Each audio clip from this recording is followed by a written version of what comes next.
शुभ बिहानी हजुर। यहाँहरू सबैजनालाई सयपत्री फुलको साथमा यहाँहरूको दिन सुखद रहोस्। आज चाहिँ फेरि पनि म कौसीमा यसो हरियाली के भए भनेर चाहिँ यसो घुमिरहेको छु हजुर।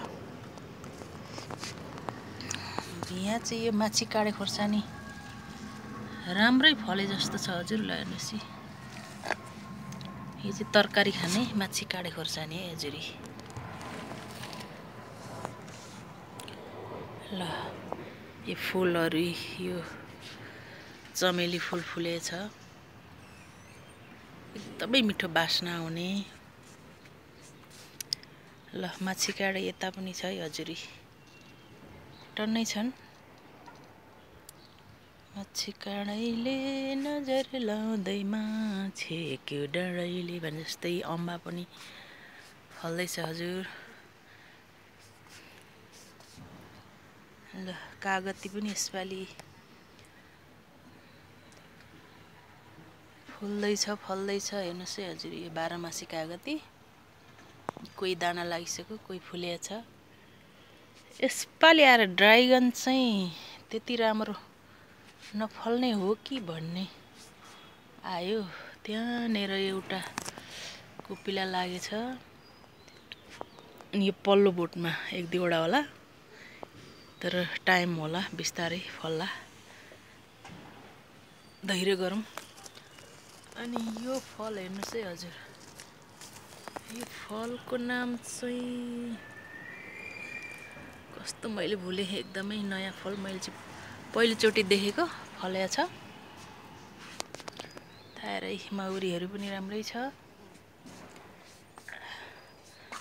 ल यसपालि सुन्तला पनि ठ्याक्कै जम्मा 10 दाना जति होला फलेको छ है हजुर। और 1-1.5 सय फलेको थियो भने यसपालि 10 दाना जति मात्रै छ है हजुर। अनि आएर यो ड्राइगन, ड्राइगन अरे के अरे ब्रह्मा कमल, हेर्नुहोस् है हजुर। हिजो अस्ति टन्नै फुल्यो, फेरि कोपिला लाग्दैछ, फुल्न पनि तयारी हुँदैछ। ल कौसीको फलफुलहरू यहाँ तिते करेला, सिमी, खोर्सानीहरू भकाभक फल्दैछन्। यो मुन्तला पनि दाना लाग्न सुरु गर्यो फुलिसकेर।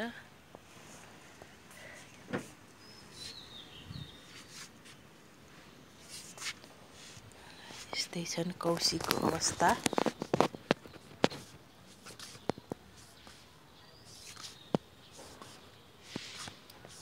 यो फुल चाहिँ एकदमै राम्रो फुलेको छ है हजुर।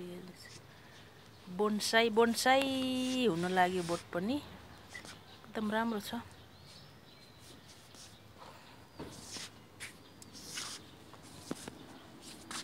यता स्ट्रबेरीहरू अलिअलि फलिरहेछ। यी खोर्सानीहरू चाहिँ छन् है हजुर, टन्नै खोर्सानी। अनि यहाँनिर चाहिँ फल्यो भने काँक्रो। ल यत्रो फल है हजुर काँक्रो।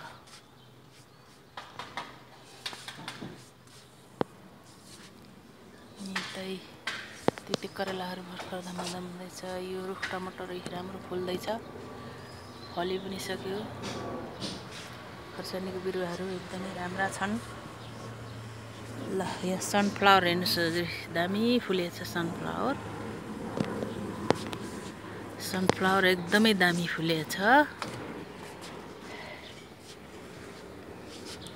अनि यहाँ आएर हाम्रो मौरी पनि हेर्नुहोस् है हजुर, एकदम राम्रो चलेछ मौरी। अनि खोर्सानीहरू यता पनि मौरी छ हजुर। यहाँ आएर तिते करेला फल्यो हजुर, राम्रो फलेको छ तिते करेला,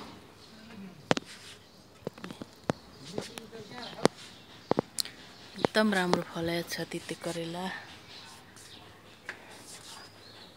ल हेर्नुहोस् कौसीको अवस्था यस्तै छन्। आजलाई यति नै।